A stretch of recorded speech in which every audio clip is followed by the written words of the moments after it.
Welcome to this episode of Then and Now, where I interview former football players from ETSU's first recruiting class. Today with me, I have my friend and former high school teammate, Andrew Hayward. How you doing today? I'm doing good. How about yourself? So, Andrew, tell me, when you first heard of ETSU, wait, before I get to that, can you tell me about your high school experience leading up to coming to, when it comes to football, of course? Well, as you know, McEachern was a top-tier high school. We were like the best in Georgia, and we played like it. So, it was a great experience seeing the top athletes. Like, we played with Taj Griffin, Chuma, TJ, and they in the draft right now. So it was a fun experience seeing all those fans come out to our game in just high school. So I thought that was pretty awesome. Okay. So when you were done with high school football and you had gotten an offer from East Tennessee State, had you ever heard of East Tennessee State? Or because I know it was a new up-and-coming program at the time, but had you ever heard of it before? It's actually a funny story. I never heard of it, but I had family go here because my family is from Orangeburg, South Carolina, and that was a huge recruiting area back when ETSU did have a program. So one of my cousins, Donnie Abraham, one of the Pro Bowl cornerbacks for the Jets, played here at ETSU, and I never knew that till I came up here. And Teddy Gaines was my recruiting coordinator, and he helped me get up here, and he was a pretty good recruiter. Okay, so in Georgia, it gets cold, but it doesn't snow like it does here. So when you first got here, was anything new when it comes to climate-wise or anything like that? Oh yeah, I hated the cold at first. I'm adjusting to it and having a bunch more jackets, but Georgia definitely doesn't get a winter like Tennessee. All right, so now that when you first got here, football-wise, can you take me through your first year here? Okay, so the first thing we did, we signed up for classes. Of course, we had what came up here July 13th, and once we came up here, we started classes and we started workouts right away. After a month of working out, started camp. Camp was all of August till the first day of school. Camp was all day, wake up 6 a.m., not getting back in bed till 10 p.m. Cool. Yeah. So in that time, what went on in between that? What did you do? Okay, so every meal. Schedule. Okay, so every meal was mandatory. So we had to be up at 6 to eat breakfast at 7. Then we had film. And if it was the first day, of course we didn't watch film. We just put an installment, new plays that we plan on running that day in practice. And then after that, we would work out. And then after that, we'd have a little down period, probably about 45 minutes to an hour. Then we'd have practice. And between that 45 minutes and an hour, we'd be doing taping, treatment, anything to get us ready for practice. And then after practice, we'd have dinner. And then we'd have another film session. And by that time, it's already 9:30, 10 o'clock. Yeah, understand that. I was there with you actually. No, yeah. High school and college actually, which is crazy. So your first summer is over with. School starts, first season, which is the inaugural season, starts. Take me through that. I remember you were red shirt that year. No, yeah. So how did that go from a red shirt's point of view? Okay, so I was a red shirt. It wasn't really difficult because we weren't in the SoCon, so I wasn't really worried about not playing that first year. And I knew I came in so underweight when I came out of high school. I knew I needed to put on weight to play college football, grown men. So that first red shirt season, I really wasn't worried about anything. I just wanted to work out and just get ready and experience that, see what it's like to be a college athlete on campus and around. So how would I put this? It wasn't all that bad. It was fun. Had some free time. Got to enjoy my freshman year instead of the stress of playing and trying to compete. So It wasn't too bad. So you were still able to get adjusted to college while still being a part of something bigger in the football team. Exactly. Yeah. Okay. So what were those workouts like as a red shirt? Were they anything different than the people who weren't red shirted that year? Yeah. Oh yeah. Very much. We worked out every single day except for Saturday. So we had Sunday included? Yep. Sunday was the red shirt. It's known as the red shirt workout. We work out at 2 p.m. every Sunday. So okay. Yeah. So that's your first year, and now you going through your year. The season's over. Now it's time for winter workouts. What was going through your mind knowing that after that year you're not a red shirt anymore? Now you have a chance to really play. That was the mindset. I was like, it's my time. Like I need to be able to compete and get on the field. I have no more years I can technically waste. So it's like I want to compete. I want to be that number one guy. Even knowing like we had two JUCO corners starting previous years. I still wanted to compete and play hard, and them still bringing in freshmen. I have to keep my level of play up and expect to play and try to get on many special teams as possible so I can see the field. Okay, so at this time you were still playing corner, right? Yep. Because you played corner and then eventually switched to receiver, but we'll get to that a little later. Okay. So now winter workouts are over with. We're back to summer again. Tell me about that summer, your second summer. It was a little different grind. I showed up early because I wasn't, of course, an incoming freshman, so I could show up. So I showed up probably the first week of June, and I worked out all the way through the season. Through the summer until camp, of course, and then we got back to that camp schedule, and then got into the season, and then that's when we played Kennesaw State. Okay, so tell me about that, like that Kennesaw State game when you stepped on the field that time. Okay, so I was on special teams my very first game, and it was an awesome experience, especially like kind of being from that area, like playing against some of my friends. Like you knew Mackenzie Billingsley. Yeah.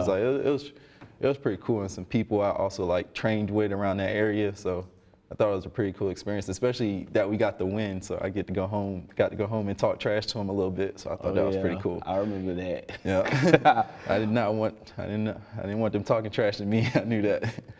So that year, that was the same year that the game was in Bristol, right? Yep. Very next game.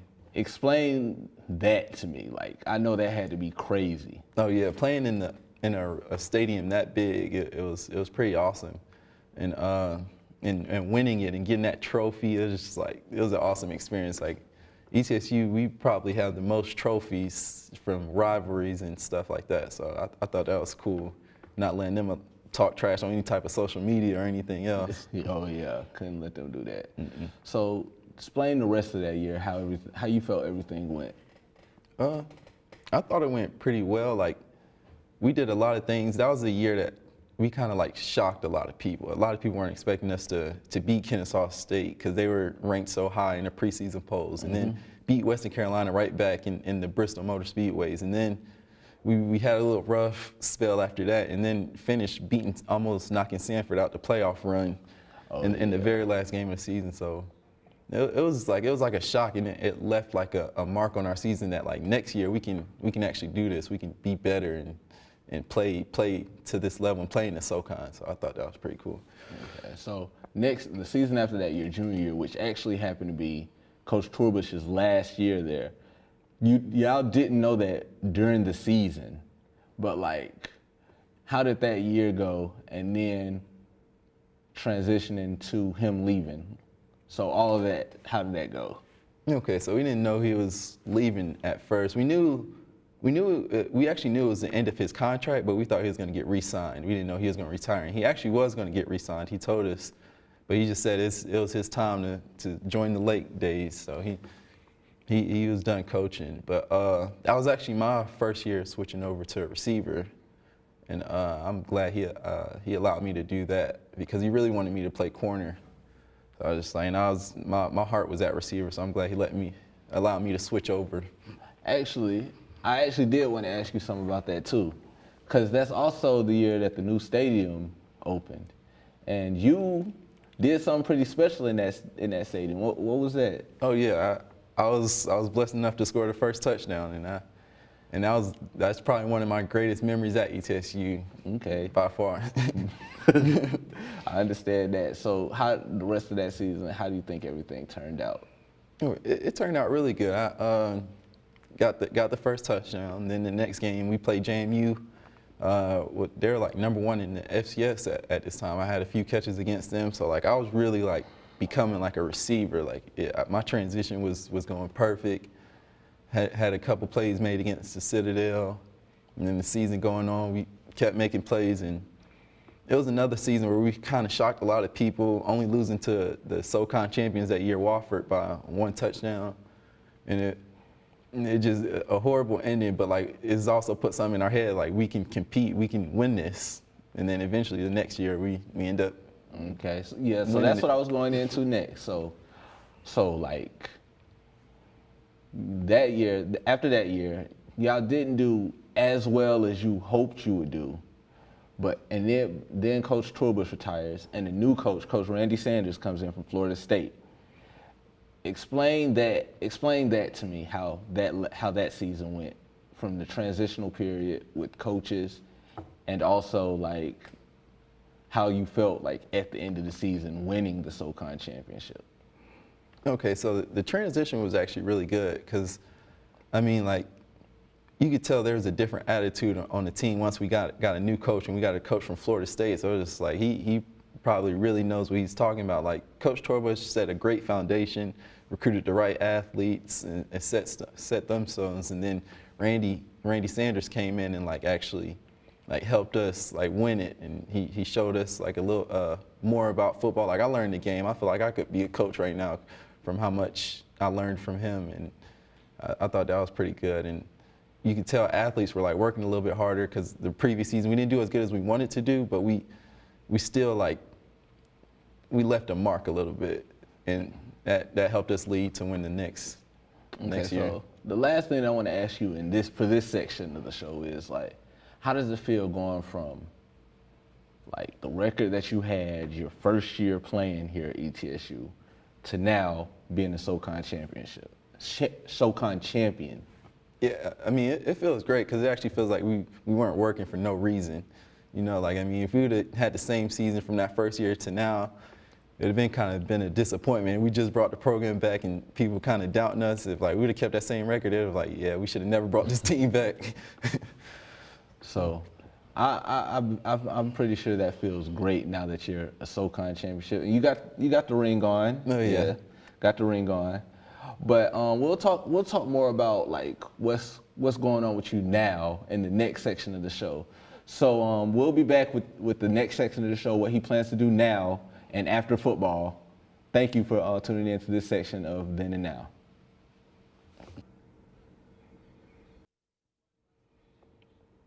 Welcome to the Now section of Then and Now, where we see what Andrew Hayward plans to do post football here at ETSU.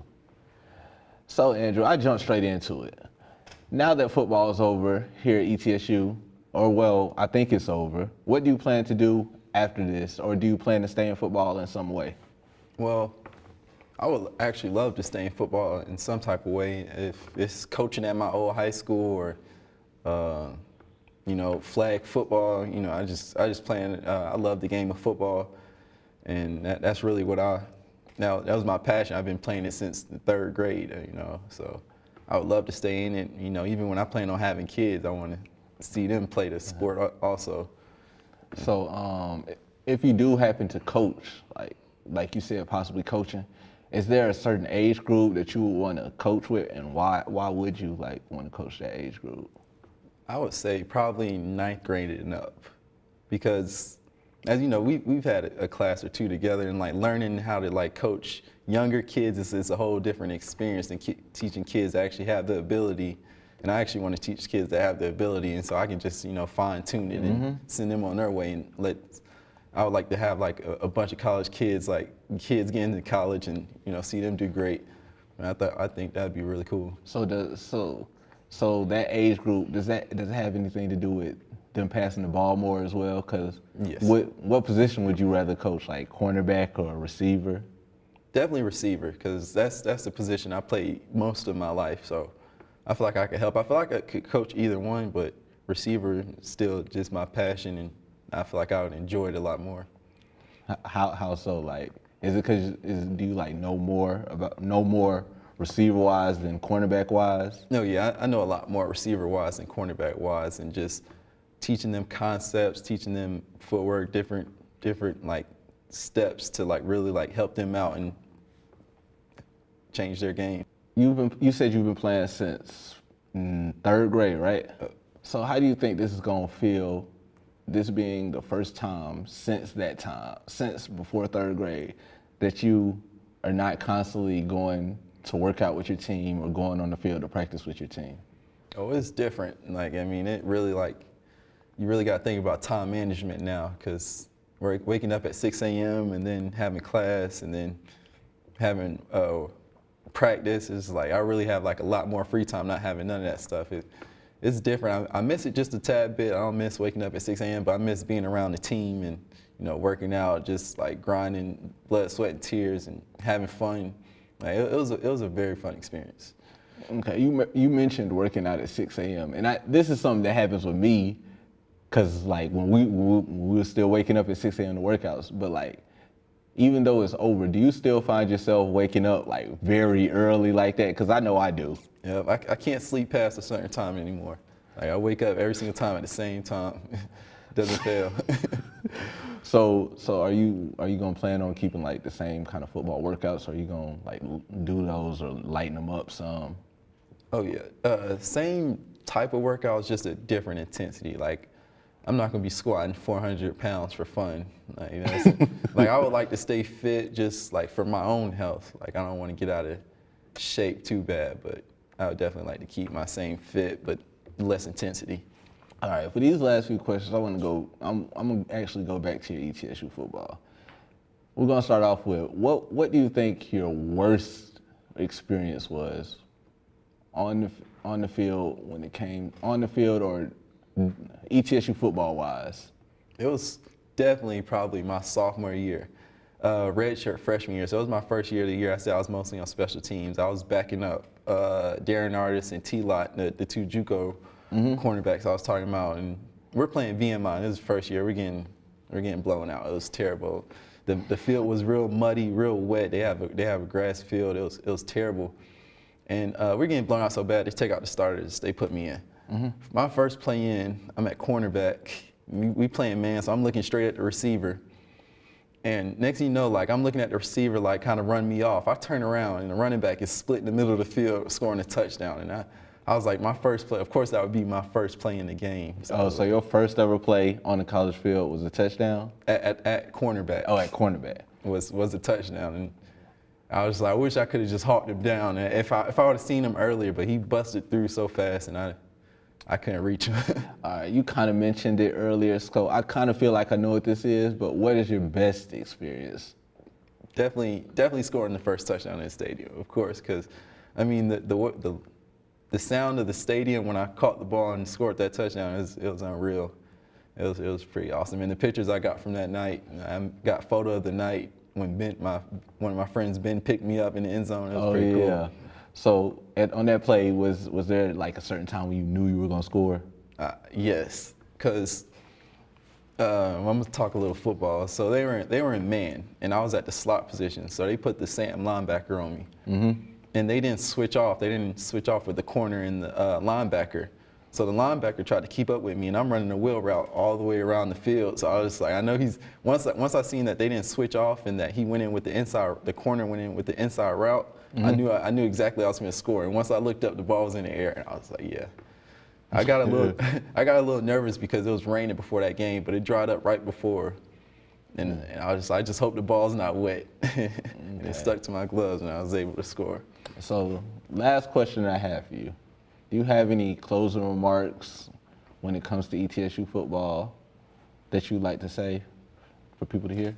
I mean, it was a great experience, and I wouldn't change anything, because, I mean, the lifelong friends you get from it and the memories, like, I mean, you can't really replace that. That's irreplaceable. So I feel like if you really stay to the grind, and it pays off.